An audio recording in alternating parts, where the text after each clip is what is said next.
Assalamualaikum warahmatullahi wabarakatuh. I am Ahmad Diana Dwi Arianti. I am Atika Nurfadila. I am Dadang Anuruddin. I am Muhammad Andriawan Saputra. I'm Zakaria Budai Wadukaram and also Raihatul Jannah. We are from Group 2 And we will explain about Derivational morphemes. Inflectional morphemes And morphological description. So hope you enjoy and stay tuned with us. We will explain about derivational morphemes and definition will be explained by Diana. a derivational morpheme is the morpheme which produces a new lexeme from a base. A derivation morpheme are pound morpheme which derives or create a new word by either changing the meaning or the part of speech or the word. In the word happiness, the pound morpheme plus ness create a new word by changing both the meaning and the part of speech. Happy is an adjective, but the derived word happiness is a noun. Some derivation morphemes create a new meaning but do not change the syntactic Category or part of speech. The word unhappy, for example, consists of the base happy and the derivation morpheme un.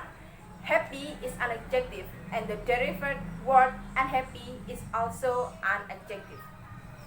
Okay, after definition was explained, now I will explain about the types of English derivational morphemes. In English, derivational morphemes can be both the prefix and suffix. First, derivational prefix. All prefixes in English are derivational, so that all the prefix in English create new meaning or create new words. The creation of new meaning can be accompanied by the change of part of speech or not. Most prefixes do not change part of speech. The prefix which change the part of speech, for example, is the prefix un. The prefix un change the base into verbs. The words enlarge, for example, consists of the prefix un and the base large. The prefix un changes the adjective large to the new verb enlarge. The prefix un in the word endanger changes the noun to verb. The prefix inside aside changes the noun side to the adverb aside. The other prefixes which do not change part of speech are explained as follows. This is the example of prefix. First we got base word here is apple, and we put prefix un, become unable, which is mean not able. It's changed the meaning. And then base word balance, we put prefix in, become imbalance, and the meaning change become absence of balance. And in here we got writer, and then we put prefix re, become rewrite, and the meaning change become right again. In here we got connect, we put prefix this, and then it change become disconnect, and then the meaning become take apart. The second type of English derivation morpheme is derivation suffix. Most of the derivation suffix in English change the part of speech. The derivation suffix which do not change the part of speech are not as many as the derivation prefix. The derivation suffix which do not change the part of speech is in artist and dentist. IAIN in a musician and librarian, and a host in the childhood, neighborhood, fatherhood, and motherhood. The following is the description of derivation affix which change the part of speech. Give you some example for suffix. First is we get base word is right, which is a verb, and then we put suffix in there, and we got writer as noun, and then we got base verb agree as a verb, and then we put suffix become agreement as noun. You? And the next example is the suffix ness. The bright is as adjective, and put suffix ness become a brightness as noun. And next suffix ions. The buzzword is educate as a verb, and put suffix ion become education as noun. Assalamualaikum warahmatullahi wabarakatuh. Now, I would like to tell you about the example from adjective forming suffix, verb forming suffix, and adverb forming suffix. The first, adjective forming suffix. There is suffix with adding able in the end. In this case, the basis can be verb or noun. For example, it.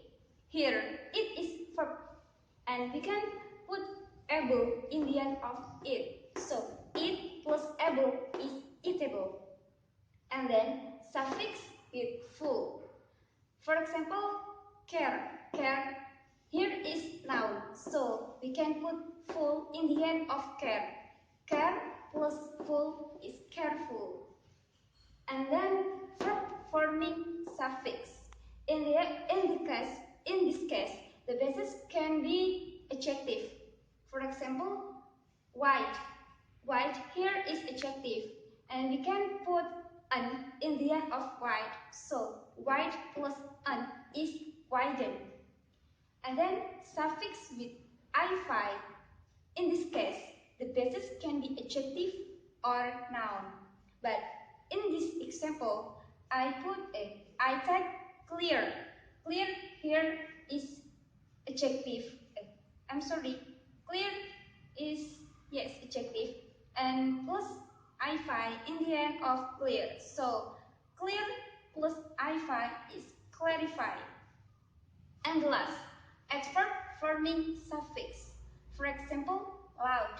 Loud here is adverb, and we can put lie in the end of loud. So loud plus lie is loud lie. Okay, that's all for me. Assalamualaikum warahmatullahi wabarakatuh. Okay, we will explain about inflectional morphemes. Inflectional morphemes are bond morphemes that have tense, number, gender, possession, and so on. Unlike derivational morphemes, inflectional morphemes don't change the grammar category of the words they are attached to. So, an inflectional signal the grammatical function of noun, verb, adjective, adverb, and pronouns. Non-plurals, verb tense.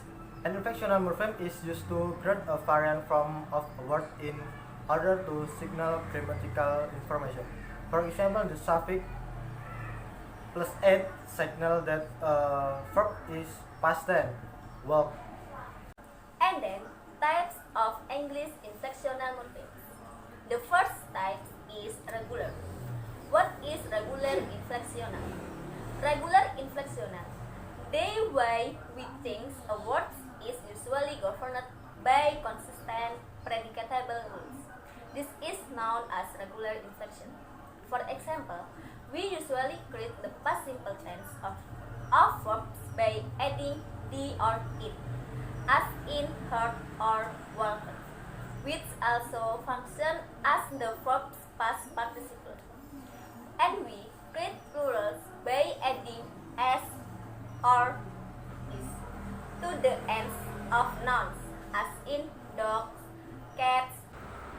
The second type is irregular inflection. Irregular inflection affect nouns, adjective, adverb, and most commonly verb. However, there are many intents in which the way a word is inflected doesn't seem to follow any rules or convention. And all this is known as irregular inflection. For example, the past simple tense of the verb go is when rather than good, as regular inflection would suggest, and its past participle is gone. This is an example regular inflectional. The first, cat is singular word. If we put s, we will get the plural cat, which is cats. And then table. Table is singular word. If we put s, we will get the plural table, which is tables. And the next example for irregular inflectional. In suppletion, in simple person, when is go. And in allomorph, the plural from mouse is mice. And the next person become people. I want to explain about derivational morpheme. In grammar, a derivational morpheme is an affix, a group of letters added before the beginning prefix or after the end suffix of a root-based word to create a new word or a new form of an existing word. Adding derivational morpheme. Adding a derivational morpheme often change the grammatical category or part of speech of the root word to which it is added. For example, adding full to the noun beauty change the word into an adjective beautiful, while replacing the e with er at the end of the verb merge change it into a noun merger. The form of word that result from adding a derivational morpheme is known as derived word or derivative. Okay guys, thank you for watching and I hope you learned something about from our video and I hope you like it. Wassalamualaikum warahmatullahi wabarakatuh. And don't forget to like, comment and